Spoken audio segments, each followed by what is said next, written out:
guys, and welcome back to Asknikkip. I don't know what that dance move was, but I'm going to go ahead and I'm going to open up today's question. It says, "Hi Nikki, I was sexually abused by my older cousin when I was younger, and he now has a baby girl, and I'm scared that he will do the same to her, and as he also did it to my sister.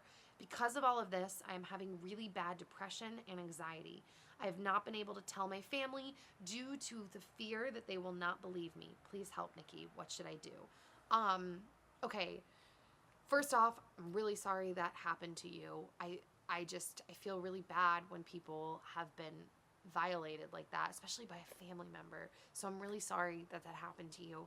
I've got kind of two thoughts on this, but I want anyone, I don't know, who's either dealt with this or works in some type of social services or therapy or psychology or just anything like that to chime in down below, because as always, I am not an expert. I am not a therapist. This is just my thoughts. You need to tell your family. I know I think every single female who has been sexually abused for some reason feels this feeling of shame and like unsureness. That's not a word, but unsureness and like a fear that people aren't going to believe them or that they're making it up or that they're being dramatic. But the thing is, you have to literally tell yourself to ignore that feeling and do what is right, because you have to think about it like this. If your brother did that to you and your sister, both of you, I mean, how and why could they assume that both of you are just making this up? And B, you have to think about it less of I'm telling this for myself and more for I'm telling this to protect a child, because that is really what it is. You are trying to protect this little girl. You're not trying to necessarily seek revenge for yourself, because it's like you would have said something sooner. That's what's drawing you to speak up, is the protection of this little girl. So you need to say something to your family. And if your family does blow it off and they don't believe you or whatever, which would be pretty messed up, I don't think that's going to be their response. But sometimes people are dealing with stuff and they might blow it off, but I just don't think they will. But they might. And if they do, then you need to go to another trusted adult, like a school counselor. I feel like that's always a good place to start, because school counselors, I don't know all the legalities around it, but like they are hooked up with like family, what is it called? Child and family services. I can't remember what it's called, but they have connections with the police and what is it called? Department of Child and Family Safety. I don't remember what it's called, but they have these relationships with people who can actually do things and help. And I can't even imagine how scary that would be, because it must feel like, I don't want to rock the boat. I don't want to cause problems.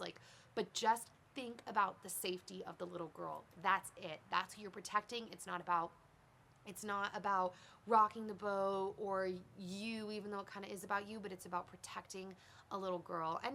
And it is about you. I'm just saying that, if that helps, to focus on that, because that is a very valid thing to be worried about. And I'm sorry that you had that happen to you. So, everybody chime in down below if you have thoughts to add to that experience in any way around this. And so I'm going to open up the Twitter question, and it says, "How do you deal with people who treat you horribly?" All right, well, if you can cut them out of your life, you cut them out of your life. There's no reason to continue relationships with people who are treating you horribly. And if you can't, if it's like a coworker you see every single day, I would avoid them. And if they're still coming at you, like if it's a school or work situation, whatever, I would tell someone in charge. I don't really believe in like tattling, especially in that case. If someone's making your life like a living hell at school or at work, it's like, tell management or tell your teacher, like, yo, I'm avoiding this person, but they're going out of their way to make my life really hard. I wanted to tell you because it sucks. Doesn't mean necessarily they're going to do anything, but the chances are pretty good. So that is what I would say. How do I deal with stuff when I'm treated horribly?